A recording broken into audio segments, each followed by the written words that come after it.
जय श्री कृष्णा। नमस्कार दोस्तों, आप सभी का स्वागत है हमारे अपने YouTube चैनल जीवन कथा सागर पर। आज के इस वीडियो में हम सुनने वाले हैं सावन सोमवार की व्रत कथा। अमरपुर नगर में एक धनी व्यापारी रहता था। दूर दूर तक उसका व्यापार फैला हुआ था। नगर में उस व्यापारी का सभी लोग मान सम्मान करते थे। इतना सब कुछ होने पर भी वह व्यापारी अंतर्मन से बहुत दुखी था, क्योंकि उस व्यापारी का कोई पुत्र नहीं था। दिन रात उसे एक ही चिंता रहती थी, उसकी मृत्यु के बाद उसके इतने बड़े व्यापार और धन संपत्ति को कौन संभालेगा। पुत्र पाने की इच्छा से वह व्यापारी प्रति सोमवार भगवान शिव की व्रत पूजा किया करता था।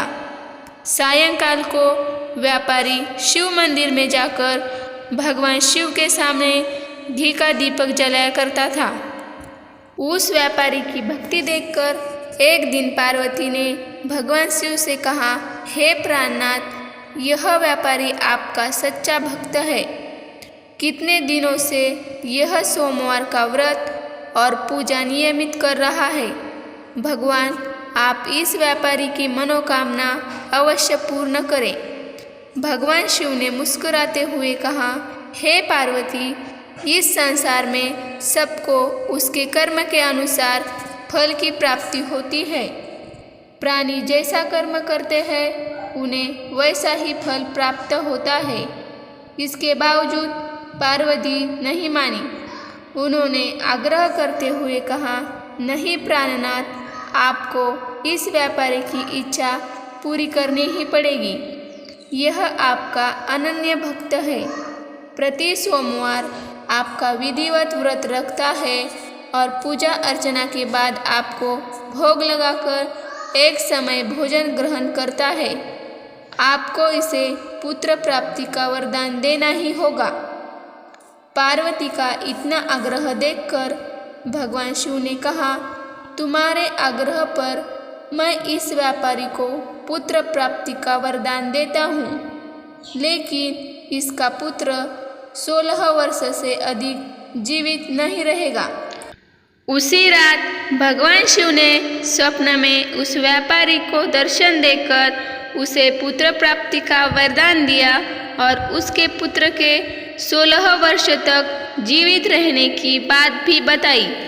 भगवान के वरदान से व्यापारी को खुशी तो हुई, लेकिन पुत्र की अल्पायु की चिंता ने उसे खुशी को नष्ट कर दिया।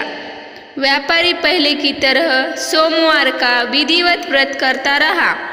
कुछ महीने पश्चात उसके घर अति सुंदर पुत्र उत्पन्न हुआ। पुत्र जन्म से व्यापारी के घर में खुशियां भर गई। बहुत धूमधाम से पुत्र जन्म का समारोह मनाया गया। व्यापारी को पुत्र जन्म की अधिक खुशी नहीं हुई, क्योंकि उसे पुत्र की अल्प आयु के रहस्य का पता था। यह रहस्य घर में किसी को नहीं मालूम था। विद्वान ब्राह्मणों ने उस पुत्र का नाम अमर रखा। जब अमर 12 वर्ष का हुआ तो शिक्षा के लिए उसे वाराणसी भेजने का निश्चय हुआ। व्यापारी ने अमर के मामा दीपचंद को बुलाया और कहा कि अमर को शिक्षा प्राप्त करने के लिए वाराणसी छोड़ाओ। अमर अपने मामा के साथ शिक्षा प्राप्त करने के लिए चल गया।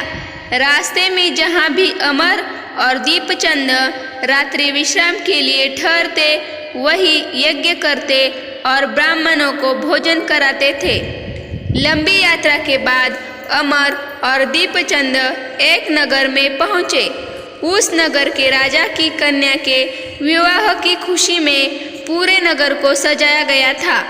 निश्चित समय पर बारात आ गई, लेकिन वर का पिता अपने बेटे के एक आँख से काने होने के कारण बहुत चिंतित था।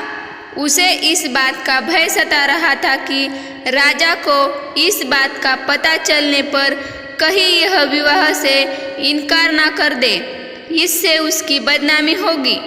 वर के पिता ने अमर को देखा तो उसके मस्तिष्क में एक विचार आया। उसने सोचा, क्यों न इस लड़के को दूल्हा बनाकर राजकुमारी से विवाह करा दूं। विवाह के बाद इसको धन देकर विदा कर दूंगा और राजकुमारी को अपने नगर में ले जाऊंगा। वर के पिता ने इसी संबंध में अमर और दीपचंद से बात की। दीपचंद ने धन मिलने के लालच में वर के पिता की बात स्वीकार कर ली। अमर को दूल्हे के वस्त्र पहनाकर राजकुमारी चंद्रिका से विवाह करा दिया। राजा ने बहुत सा धन देकर राजकुमारी को विदा किया। अमर जब लौट रहा था तो सच नहीं छिपा सका और उसने राजकुमारी की ओढ़नी पर लिख दिया, राजकुमारी चंद्रिका, तुम्हारा विवाह तो मेरे साथ हुआ था।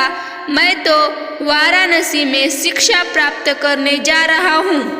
अब तुम्हें जिस नवयुवक की पत्नी बनना पड़ेगा वह कान्हा है।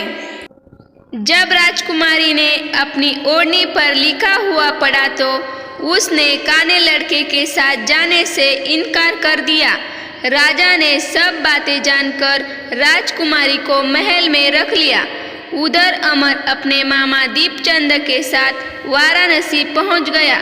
अमर ने गुरुकुल में पढ़ना शुरू कर दिया। जब अमर की आयु 16 वर्ष पूरी हुई तो उसने एक यज्ञ किया। यज्ञ की समाप्ति पर ब्राह्मणों को भोजन कराया और खूब अन्न वस्त्र दान किए। रात को अमर अपने शयन कक्ष में सो गया। शिव के वरदान के अनुसार शयनावस्था में ही अमर के प्राण पखेरु उड़ गए। सूर्योदय पर मामा अमर को मृत देखकर रोने पीटने लगा। आसपास के लोग भी एकत्र होकर दुख प्रकट करने लगे। मामा के रोने विलाप करने के स्वर समीप से गुजरते हुए भगवान शिव और माता पार्वती ने भी सुने। पार्वती जी ने भगवान से कहा, हे प्राणनाथ, मुझसे इसके रोने के स्वर सहन नहीं हो रहे हैं। आप इस व्यक्ति के कष्ट अवश्य दूर करें। भगवान शिव ने पार्वती जी के साथ अदृश्य रूप में समीप जाकर अमर को देखा तो पार्वती जी से बोले, हे पार्वती, यह तो उसी व्यापारी का पुत्र है। मैंने इसे 16 वर्ष की आयु का वरदान दिया था। इसकी आयु तो पूरी हो गई। पार्वती जी ने फिर भगवान शिव से निवेदन किया, हे प्राणनाथ, आप इस लड़के को जीवित करें, नहीं तो इसके माता पिता पुत्र की मृत्यु के कारण रो रो कर अपने प्राणों का त्याग कर देंगे। इस लड़के का पिता तो आपका परम भक्त है। वर्षों से सोमवार का व्रत करते हुए आपको भोग लगा रहा है। पार्वती के आग्रह करने पर भगवान शिव ने उस लड़के को जीवित होने का वरदान दिया और कुछ ही पल में वह जीवित होकर उठ गया। शिक्षा प्राप्त करके अमर मामा के साथ अपने नगर की ओर चल गया। दोनों चलते हुए उसी नगर में पहुँचे जहाँ अमर का विवाह हुआ था। उस नगर में भी अमर ने यज्ञ का आयोजन किया। समीप से गुजरते हुए नगर के राजा ने यज्ञ का आयोजन देखा। राजा ने अमर को तुरंत पहचान लिया। यज्ञ समाप्त होने पर राजा अमर और उसके मामा को महल में ले गया और कुछ दिन उन्हें महल में रखकर बहुत सा धन वस्त्र देकर राजकुमारी के साथ विदा किया। रास्ते में सुरक्षा के लिए राजा ने बहुत से सैनिकों को भी साथ भेजा। दीपचंद ने नगर में पहुंचते ही एक दूत को घर भेजकर अपने आगमन की सूचना भेजी। अपने बेटे अमर के जीवित वापस लौटने की सूचना से व्यापारी बहुत प्रसन्न हुआ। व्यापारी ने अपनी पत्नी के साथ स्वयं को एक कमरे में बंद कर रखा था।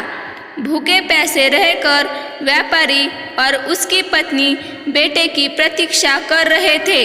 उन्होंने प्रतिज्ञा कर रखी थी कि यदि उन्हें अपने बेटे की मृत्यु का समाचार मिला तो दोनों अपने प्राण त्याग देंगे। व्यापारी अपनी पत्नी और मित्रों के साथ नगर के द्वार पर पहुंचा। अपने बेटे के विवाह का समाचार सुनकर पुत्रवधू राजकुमारी चंद्रिका को देखकर उसकी खुशी का ठिकाना न रहा। उसी रात भगवान शिव ने व्यापारी के स्वप्न में आकर कहा, हे श्रेष्ठी, मैंने तेरे सोमवार के व्रत करने और व्रत कथा सुनने से प्रसन्न होकर तेरे पुत्र को लंबी आयु प्रदान की है। व्यापारी बहुत प्रसन्न हुआ। सोमवार का व्रत करने से व्यापारी के घर में खुशियाँ लौट आई। शास्त्रों में लिखा है कि जो स्त्री पुरुष सोमवार का विधिवत व्रत करते हैं और व्रत कथा सुनते हैं, उनकी सभी इच्छाएं पूर्ण होती है। जय भोलेनाथ।